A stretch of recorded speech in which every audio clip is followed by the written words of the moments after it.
Welcome to Bean Farm Gaming. And this is our quick review for the game, Quest Hunter.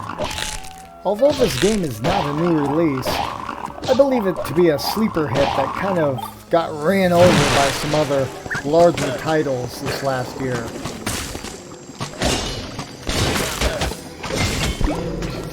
For what this game may have lacked in hype, it made up for it with its simple interface and cel-shaded graphics.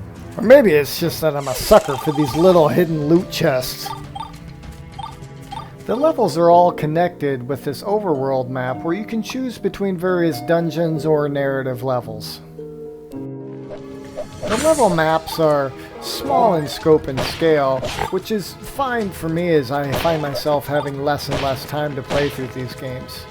The enemies have little to no AI behind them. They basically just run into you and you're standard fodder, which surprisingly is exactly what you want out of these action role-playing hack and slashes. Now, are there any games this console generation that do this better? I can think of a couple. Charging. Nice!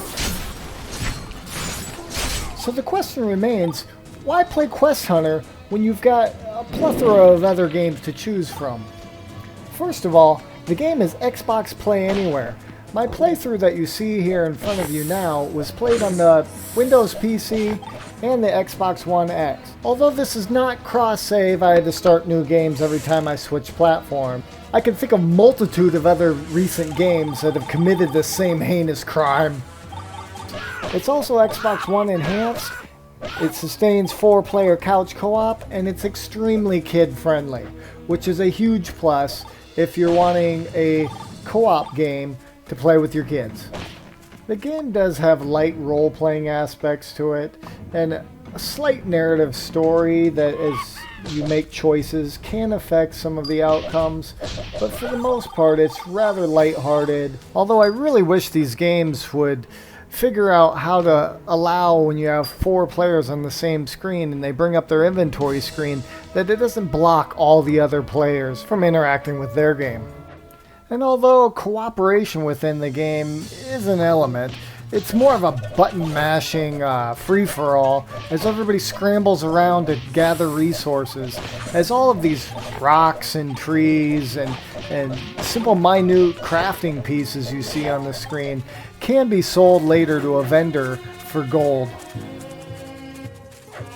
And of course, like any one of these games, there's the town blacksmith who will allow you to craft, sell, and upgrade various items throughout the game. Quest Hunter is not a complete free-for-all hack and slash. It does have light puzzle elements, such as this brain buster, and a plethora of repeated enemy death sounds. As with any good action RPG, the world is littered with NPCs that you interact with. They give you quests, you get XP for the various quest turn-ins, and based on your choices, you do get branching outcomes, such as this little gem. The game is designed to allow the player to revisit randomly generated dungeons from the overworld, and this allows you to grind out loot and XP to level your character and OP any enemies that may or may not be giving you trouble. Quest Hunter was released on April 24, 2020 for a price of $19.99, which I think is a budget price for a family-friendly game.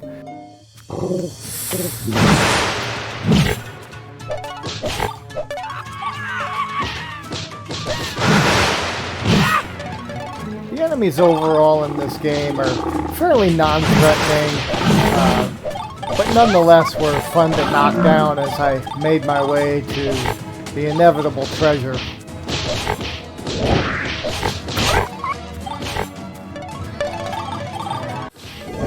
I found my 2 special weapons of choice and just completely devastated and laid waste to all of these terrifying sock monsters. I mean, just look at the thing!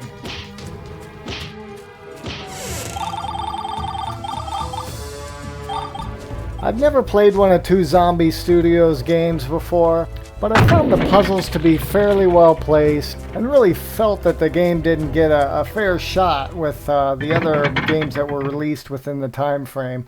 I just wanted to highlight it and let people know that Quest Hunter got 4 out of 5 beans.